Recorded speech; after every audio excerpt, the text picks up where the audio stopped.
Lee Jun wiped the sweat from his face as he walked down the long hallway of Orbital Station Harmony. His work boots made soft sounds on the metal floor. The station was quiet at this hour. Most people were sleeping or working in other parts. Of the big space station, Jun carried his tool bag over his shoulder. He had been fixing broken pipes all day. The water system on the station was old and needed constant care. As the maintenance engineer, it was his job to keep everything working. The station floated in space around a distant star called Kepler 442. It was built 5 years ago, as a place where humans and aliens could work together. Scientists from Earth worked with beings from other worlds. They shared knowledge and tried to understand each other. Jun liked his job. He was good with his hands and enjoyed solving problems. He was a quiet man who preferred working alone. But he was always kind to everyone he met. Whether they were human or alien, as he walked toward Maintenance Bay 7, Jun heard a strange sound. It was like someone crying, but different. The sound was higher and had a musical quality to it. He stopped walking and listened carefully. The sound came from Bay 7. Jun walked faster. Someone might be hurt. He opened the door to the maintenance bay. The room was dark except for a few emergency lights. Jun looked around and saw something glowing near the water pipes in the corner. On the floor lay a young alien girl. Her skin was blue-green and covered with spots that gave off a soft light. But the light was very weak, like a dying flashlight. The girl was small, maybe the size of a human teenager. Her body shook slightly. Jun recognized her species immediately. She was Naraki from the water world called Narian. 3 Naraki had come to the station 2 weeks ago as part of a cultural exchange program. This must be Kira, the youngest one. The Naraki looked like humans in some ways, but they lived in water. Their skin could change colors and make light. They breathed air like humans. But they needed to stay wet or they would get sick. Jun dropped his tool bag and ran to Kira. Her skin felt dry and hot. The spots on her skin barely glowed at all. She was in trouble. "Help," Kira whispered in broken human language. Her voice sounded like water running over stones. Jun looked around the room quickly. The water pipes here had been leaking for days. The floor should have been wet, but it was completely dry. Someone had turned off the water to this section. For repairs, Kira's people needed moisture to live. Without it, they became weak and could die. "It's okay," Jun said softly. "I will help you." He ran to his tool bag and pulled out a bottle of emergency water. All maintenance workers carried water in case of emergencies, but the bottle was small, would not be enough. Then Jun had an idea. He reached into his bag and pulled out a clean white towel. He always carried towels to clean up water leaks and wipe his tools.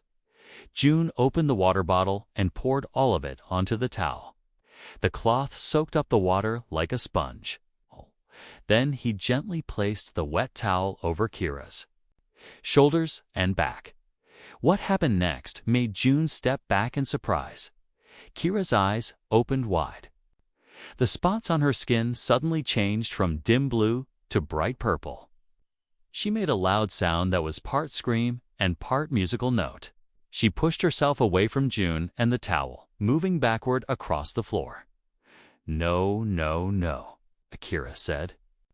In her musical voice, she spoke rapidly in her own language, words that sounded like flowing water and wind chimes. Jun held up his hands to show he meant no harm. "I'm sorry," was trying to help, but Kira kept moving away from him. Her skin was now deep purple, a color Jun had never seen on a Naraki before.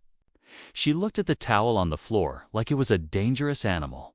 "I don't understand," Jun said. "You need water." "The towel has water." Kira said something in her language. She pointed at the towel and then at herself. Her voice sounded upset, but also confused. Just then, the door to the maintenance bay opened. Dr. Park Yuna rushed in, followed by 2 security guards. Dr. Park was the station's expert on alien biology. She was a smart woman who had studied many different alien species. "What happened?" Dr. Park asked. She saw Kira on the floor and the wet towel nearby. "June, what did you do?" "I found her here," June explained quickly. "She was sick from being dry. I put a wet towel on her to help.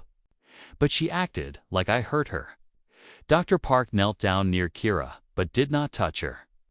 She spoke in the Naraki language, making sounds like gentle water. Kira answered, her voice still high and upset. "She says you covered her with something, doctor?" Park translated. "She doesn't understand what it was or why you did it." "It's just a towel," June said. "A piece of cloth.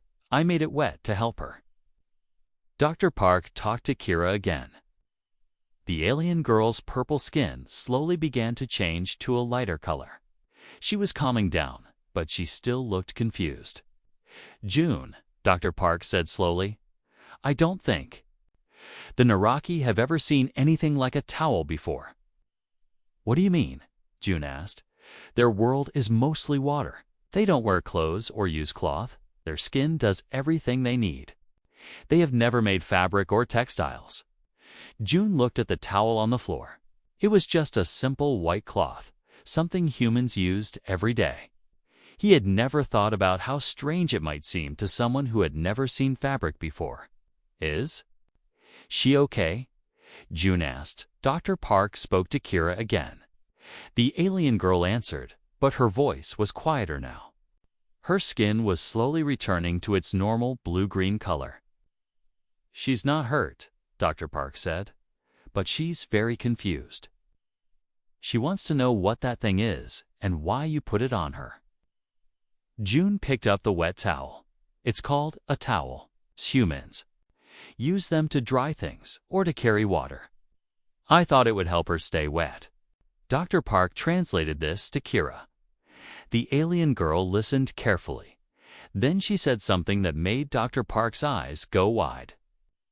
"What did she say?" June asked. Dr. Park looked at him with amazement. "She says she has never seen anyone solve a problem like that before.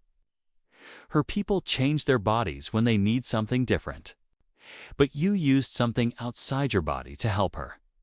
Kira spoke again, pointing at the towel.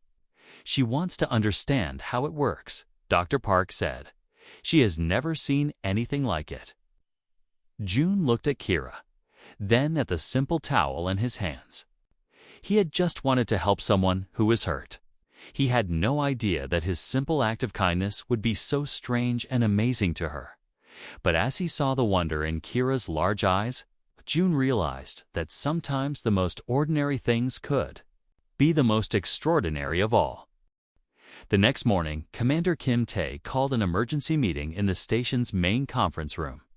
The room had a big table and chairs for both humans and aliens.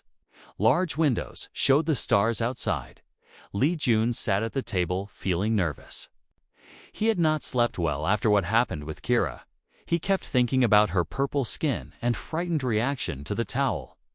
Dr. Park Yuna sat next to him with her computer and notes. Commander Kim was a serious man with gray hair who had run the station for 3 years. He cared about keeping peace between humans and aliens. On the other side of the table sat two Naraki. The first was Elder Nix, an old Naraki with dark blue skin covered in silver spots. He was the leader of their group and spoke for his people. Next to him sat Kira. Kira looked much better than yesterday. Her skin glowed with healthy blue-green light. But she kept looking at June with curious eyes, like she was trying to solve a puzzle.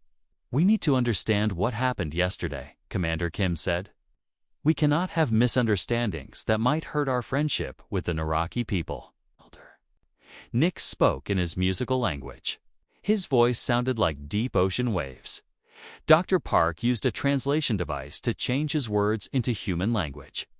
He says that Kira has told them about the incident. Dr. Park translated, "But they are confused about what June did to help her." June cleared his throat. I just put a wet towel on her. Where I come from, that's normal. We use towels for many things. Dr. Park translated this. Elder Nix listened and then spoke again.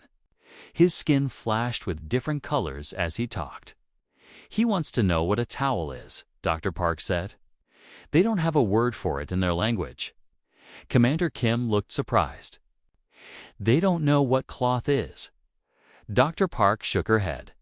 I've been studying their culture files all night. The Naraki have never made fabric or textiles. Their world is mostly ocean. They don't need clothes because their skin does everything. For them, June reached into his pocket and pulled out a clean handkerchief. It was just a small square of white cloth. He placed it on the table. This is made of cloth, June said. We make it from plants or other materials. We use cloth for many things. Kira's eyes became very wide. She leaned forward to look at the handkerchief but did not touch it. She spoke to Elder Nix in quick, excited words. She says it looks like dead skin, Dr. Park translated. But she knows it's not alive. June picked up the handkerchief and showed how soft it was. We make many things from cloth. Clothes to keep warm, blankets to sleep under, towels to dry things. Elder Nix watched carefully as June demonstrated. Then he spoke to Dr. Park. He says their people solve problems differently, Dr. Park explained. When they are cold, they grow thicker skin. When they need to see in dark water, they make their spots brighter. They change their bodies instead of using tools. That's amazing, June said. But what if you can't change fast enough? Like when Kira was getting dry yesterday? Dr. Park translated the question. Elder Nix and Kira talked together for a moment. Then Kira spoke directly to the translation device. When we get dry, we go to water, her translated voice said. But I could not move. The dry feeling made me weak too fast. That's why I wanted to bring water to you, June said. The towel was like a way to carry water. Kira's skin began to glow brighter. She was getting excited. She spoke rapidly to the translation device. She says she never thought of using something outside the body to solve problems, Dr. Park translated. She wants to understand how humans think of such things. Commander Kim smiled. Perhaps we can arrange some cultural exchange sessions. June, would you be willing to show the Naraki about human tools and materials? June nodded. Of course, if it helps them understand us better. Over the next few days, June met with Kira in one of the station's learning rooms. The room had tables, chairs, and screens for showing information.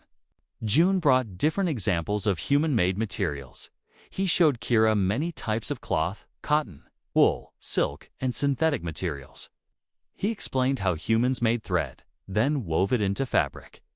Kira watched everything with great interest.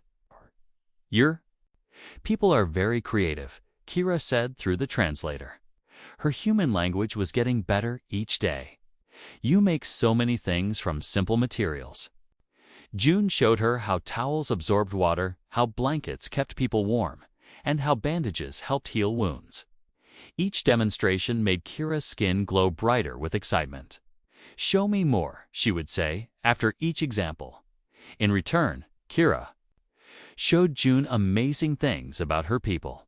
She could make her skin change colors to match her mood. Blue-green meant happy and calm. Purple meant confused or overwhelmed. Gold meant grateful or impressed. She could also make her skin thick, like armor, or thin like silk. She could change her body temperature to be warm or cool. Most amazing of all, she could make her spots glow bright enough to light up the whole room. Your people are amazing too, June told her. You can do things with your bodies that humans could never do. One day, while they were working together, the lights in the room suddenly went out. The air became very dry and hot. Kira's skin immediately began to lose its glow. Something is wrong with the environmental controls, June said. He checked his handheld device. The humidity system is failing again. Kira was starting to look weak. Her breathing became harder. The dry air was making her sick. June looked around the room quickly. He had brought several towels for their demonstrations. He grabbed 3 of them and ran to the emergency water supply in the corner. "What are you doing?" Kira asked weakly.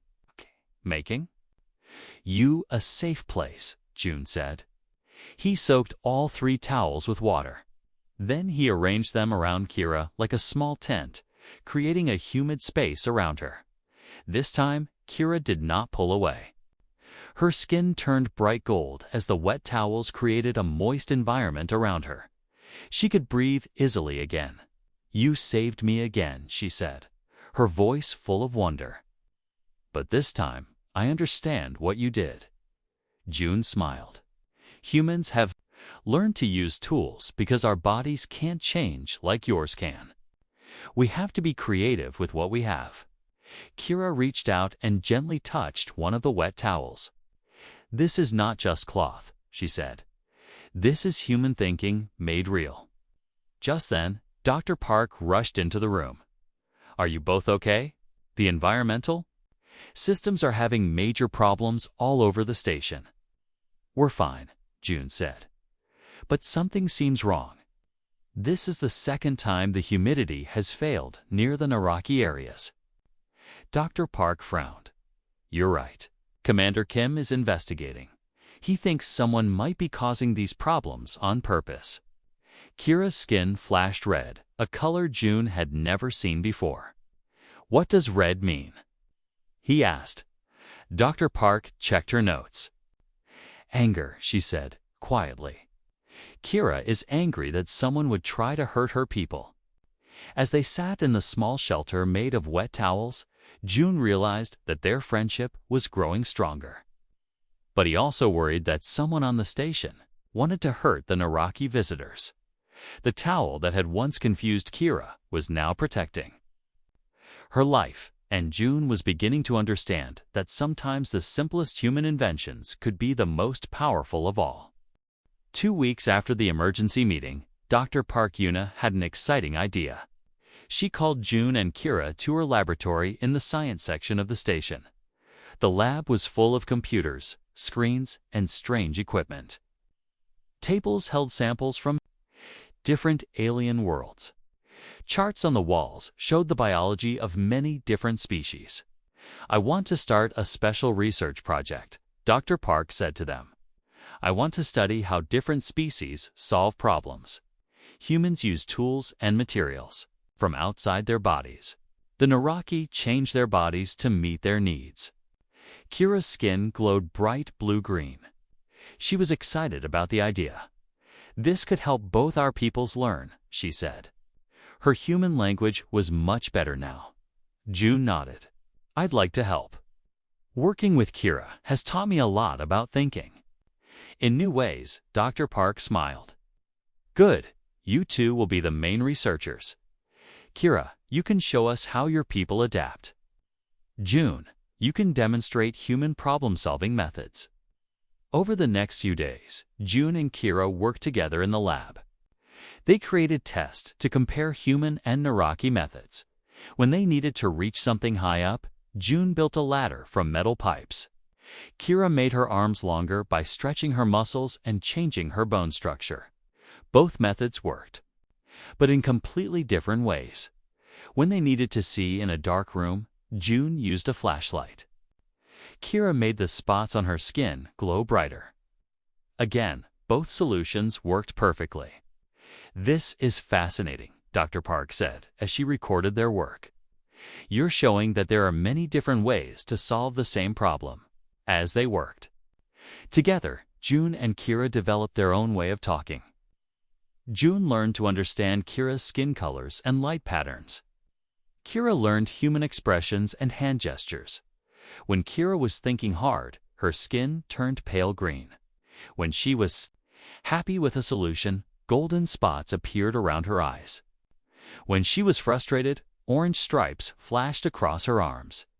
June found that he could communicate with Kira even without the translation device. They understood each other through their work and friendship. One morning, they were testing the station's environmental controls. Their job was to make sure the air and water systems worked properly for both humans and Naraki. June was checking the humidity sensors, while Kira tested how the different air mixtures affected her breathing. Everything seemed to be working normally, but then Kira's skin suddenly turned deep purple. She was confused about something. "June," she said, pointing to her handheld scanner. "Look at this reading." June looked at the screen. The humidity levels in Section C were supposed to be 60% for the Naraki areas, but the reading showed only 30%. "That's strange," June said. "The main computer says everything is normal."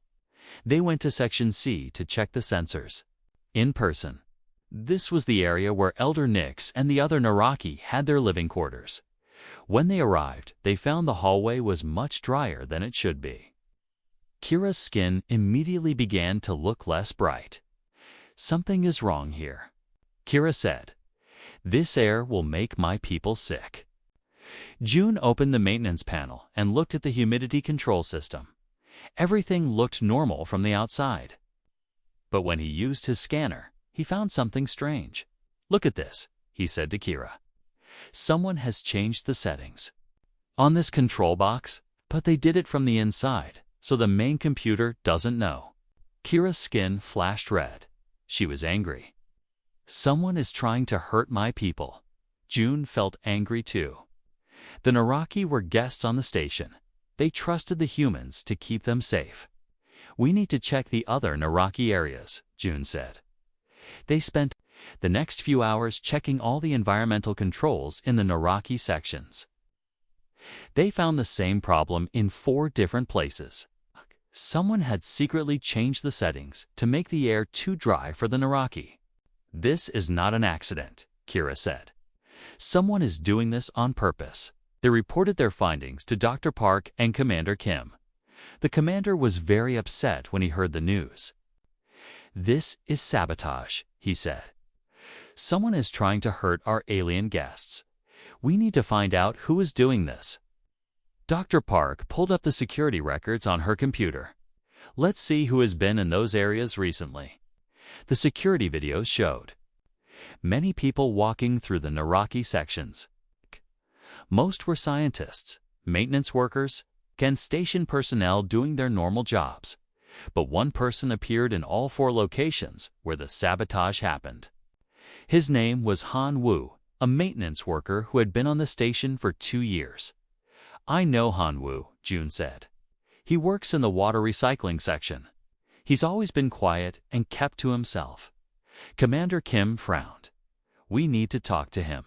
But first, let's fix the environmental systems." June and Kira worked together to reset all the humidity controls. June used his tools to access the control boxes. Kira used her enhanced vision to spot problems that human eyes might miss. As they worked, they discovered that the sabotage was very clever. Han Wu had made small changes that would not be noticed right away. The Naraki would slowly get sicker and weaker over time. "He wanted to make it look like an accident," June said. "Like our systems just couldn't take care of your people properly." Kira's skin turned silver, a color that meant she was thinking very hard. "But why would he want to hurt us? We came here in peace." Before June could answer, they heard footsteps. Behind them, they turned around and saw Han Wu standing in the hallway. His face looked angry and scared. "You should not have found that," Han Wu said. "The aliens don't belong here." June stood up slowly. "Han Wu, what are you doing?" "These are our guests." Han Wu laughed, but it was not a happy sound. "They're taking over. First, they send 3 of them. Then more will come. Soon, they won't need human workers anymore." Kira stepped closer to June. Her skin was flashing between red and purple. She was angry and confused. "We only want to learn," Kira said to Han. "Woo! We want to be friends with humans." "Friends." Han Wu shook his head. "I've seen what your people can do." You can change your bodies to do any job. You don't need tools or machines. What happens to humans when you can do everything better than us? June finally understood. Han Wu was afraid. He thought the aliens would replace human workers and make them useless. That's not true, June said. Working with Kira has shown me that we can do more together than either of us can do alone. But Han Wu was not listening. He pulled out a device that looked like a remote control. I've been planning this for weeks, he said. I'm going to shut down all the life support systems. The aliens will have to leave and things will go back to normal. Han Wu pressed a button on the device. Immediately, alarms began ringing throughout the station. Red lights flashed in the hallway. The computer's voice spoke over the intercom. Emergency. Life support failure in multiple sections. All personnel report to emergency stations. June looked at Kira. Her skin was now bright white, a color he had never seen before. What does white mean? He asked quickly. Fear, Kira whispered. Great fear. As the alarms continued to ring, June realized that Han Wu had done something terrible. The station was in real danger, and all the people on it, human and alien, might die. But looking at Kira's frightened face, June felt a determination growing inside him. He would not let fear and hatred destroy the friendship they had built. He would find a way to save everyone, using everything he had learned about human creativity and alien cooperation. The alarms kept ringing throughout the station. Red emergency lights flashed in every hallway. People ran in different directions, some heading to emergency stations, others looking for safe places to hide. Commander Kim's voice came over the intercom system. All personnel, this is not a drill. We have a major life support failure. Emergency teams report to your stations immediately. June grabbed Kira's hand. Her skin was still bright white with fear, but he could feel her trying to stay calm. We need to get to the command center, June said. Commander Kim will need our help. But Han Wu stepped in front of them, blocking their path. He still held the remote control device in his hand. You're not going anywhere, Han Wu said. I'm not finished yet. The aliens need to leave this station, and I'm going to make sure they do. Han Wu pressed another button on his device. The lights in the hallway went out completely. Only the red emergency lights remained, making everything look scary and strange. Kira's skin began to glow brighter. Her natural light helped them see in the darkness.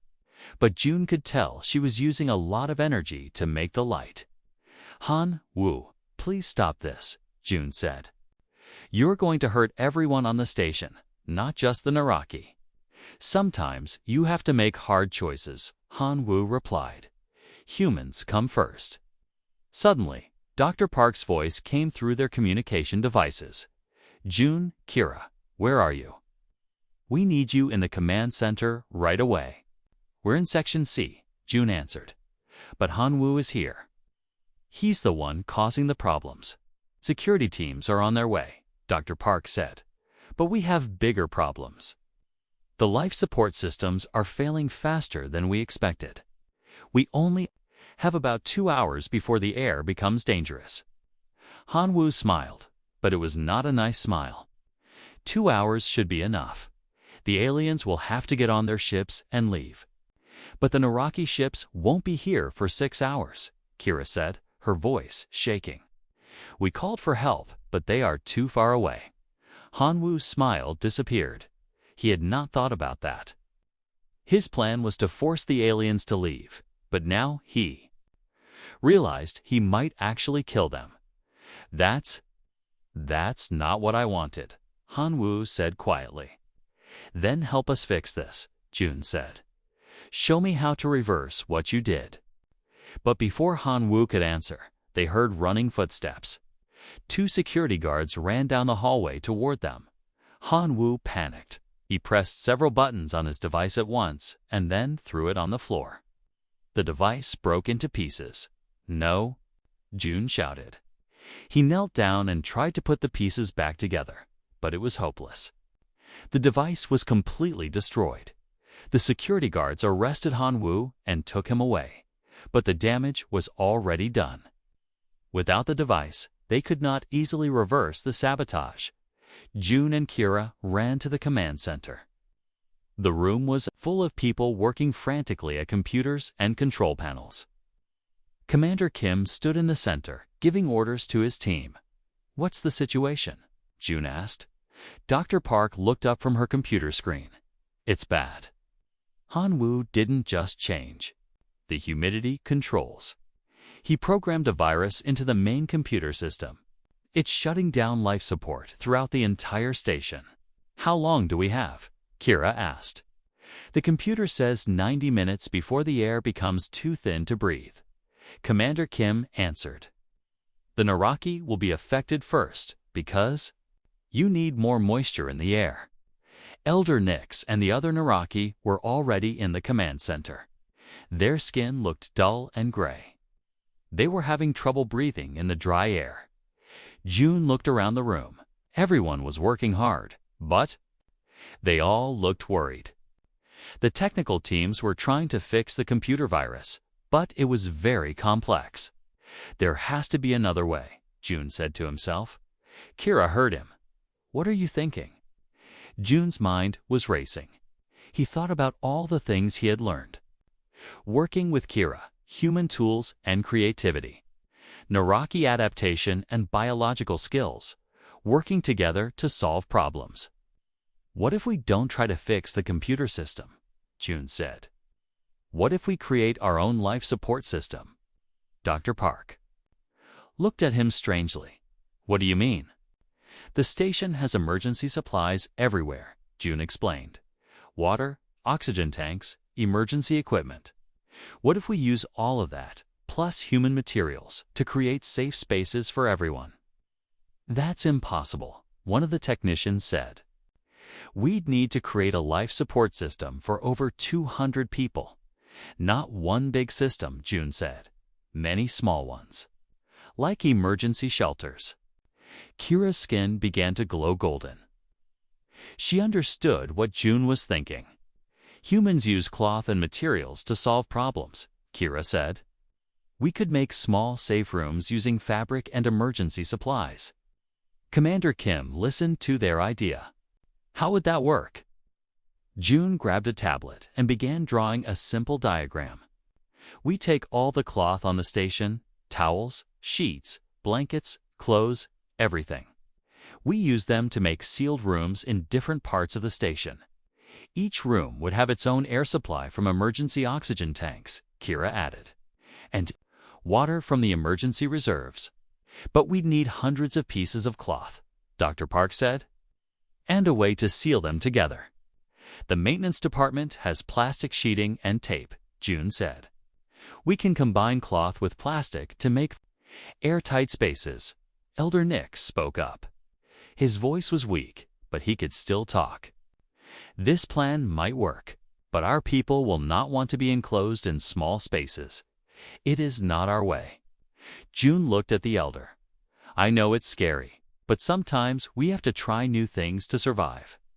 Kira walked over to Elder Nix. Her skin was glowing with soft blue light.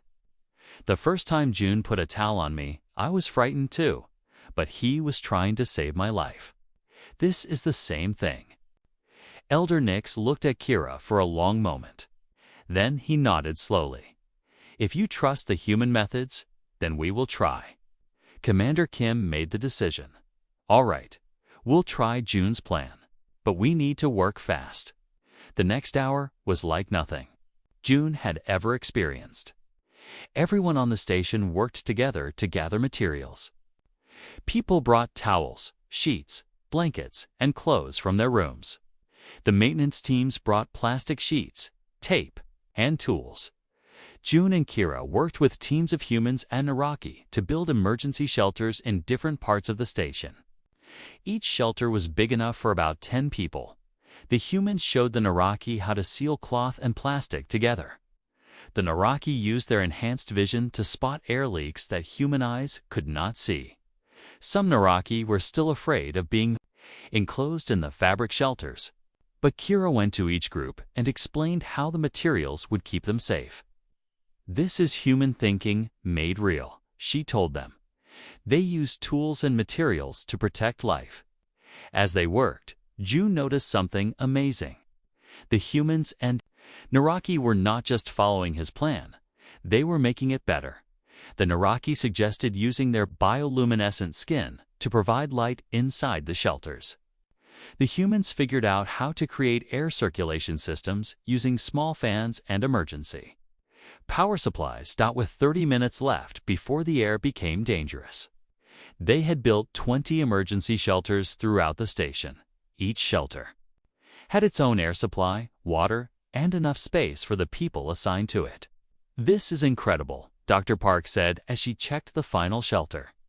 "You've created a completely new kind of life support system." But as people began entering the shelters, June felt worried. The plan looked good, but would it actually work? Would the cloth and plastic really keep everyone safe? Elder Nix was one of the last to enter his shelter. Before going inside, he spoke to June. Young human Elder Nix said, "You have shown us that there are many ways to solve problems. Today, your people's way may save all our lives." As the shelter doors were sealed and the emergency systems activated, June found himself in a shelter with Kira and 8 other people. The space was small and cramped, but the air felt good and clean. Kira's skin glowed with warm golden light, helping everyone feel calm. "You did it, June," she said softly. "You saved everyone." But June knew their real test was just beginning. They would have to wait in these makeshift shelters for hours until rescue ships arrived.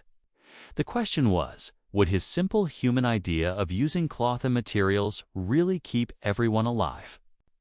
Outside their small fabric shelter, the station's air was becoming thin and dangerous. But inside, surrounded by towels, sheets, and human creativity, 2 species waited together for rescue, hoping that sometimes the simplest solutions could be the most powerful of all. Inside the emergency shelter, time moved very slowly. June checked his watch every few minutes. They had been inside for 3 hours now. The rescue ships would arrive in about 2 more hours. The shelter was working perfectly. The air stayed clean and fresh. The temperature was comfortable. The emergency water supply kept everyone hydrated. Kira sat next to June, her skin glowing with soft blue light. The other people in their shelter, 4 humans and 3 Naraki, had become friends during their time together. "Tell us again how you thought of this idea," said Dr. Lee, one of the human scientists. June smiled. "It wasn't just my idea. Working with Kira taught me that there are always different ways to solve problems. When the big computer system failed, I thought about using simple materials instead." One of the young Naraki, whose name was Ray, spoke up. "On our world, we would try to change our bodies to breathe different air. But your way is better for this problem." "Both ways are good," Kira said. "That's what we learned. Humans and Naraki can help each other." Commander Kim's voice came through their communication devices. "All shelters, this is an update. The rescue ships have arrived early. Naraki Medical. Ships are docking now. We'll begin moving people out of the shelters in 1 hour." Everyone cheered. They were going to be safe. But Commander Kim had more news. "I also want to tell you that our technical teams have been studying June's shelter design. They say this could change how we build emergency systems in space." Dr. Park's voice joined the conversation. "The combination of simple materials and smart design is brilliant. We want to share this idea with space stations throughout human space." Kira's skin turned bright gold. She was very proud of her human friend. 2 hours later, everyone was safely out of the shelters. The Naraki medical ships had brought fresh air and water. The station's computer systems were slowly being repaired. June stood in the main docking bay, watching the Naraki ships. They were beautiful, with smooth curves that looked like they had grown instead of being built. Elder Nix walked over to June. The old Naraki looked much better now. His skin was bright and healthy again. Young human, Elder Nix said, I must tell you something important. What happened here will be remembered by my people for many generations. I just did what anyone would do, June said. I tried to help. No, Elder Nix shook his head. You did something very special. You showed us a new way of thinking. My people will want to learn more about human methods. Kira joined them, carrying a large bag. I'm taking samples of human cloth back to Narian, she said. Our scientists want to study how you make these materials. And I want to learn more about how your people adapt their bodies, June said. Maybe we can work together on new projects. Commander? Kim gathered everyone in the main conference room for a final meeting.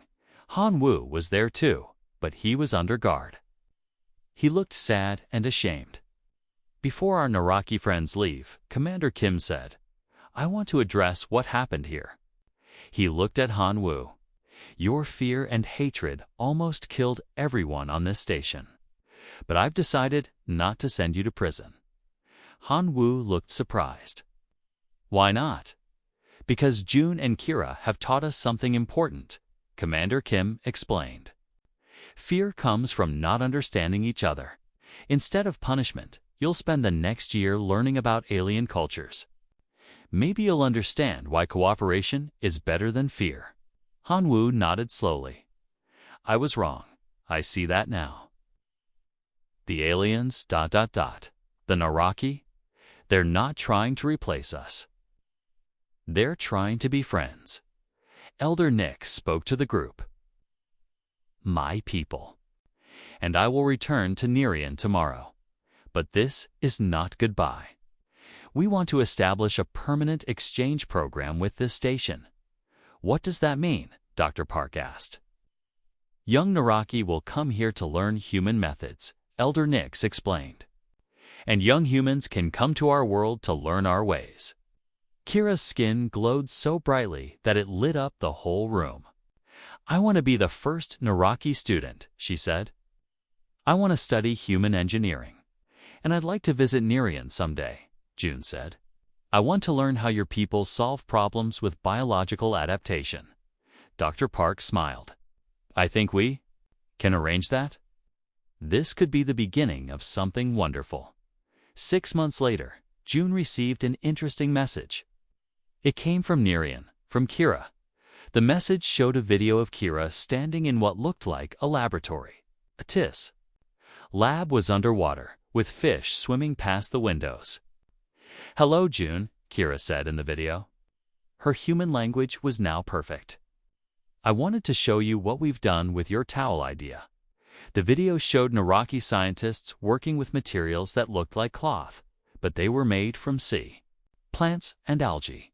The Naraki had learned to weave these materials into fabrics that could work underwater. We call it biocloth, Kira explained. It's alive, so it can repair itself if it gets torn. But it works like human cloth to solve problems. The video showed Naraki using the biocloth to make shelters, tools, and protective coverings. They had combined human ideas with their own biological abilities.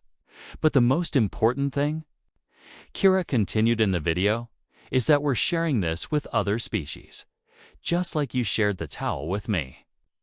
3 months later, June was working on a new project at the station. He was designing emergency systems that used both human technology and Naraki biological methods. Dr. Park walked into his workshop carrying a news report on her tablet. June, you need to see this. She said the news report was from Earth. It talked about the Tau revolution that had started at Orbital Station Harmony. Space stations throughout human space were now using June's shelter design for emergency situations, but more importantly, other alien species had heard about the story. They were coming to human space stations to share their own problem-solving methods. You started something big, Dr. Park said. Humans are becoming known throughout the galaxy as the species that uses simple materials to solve complex problems.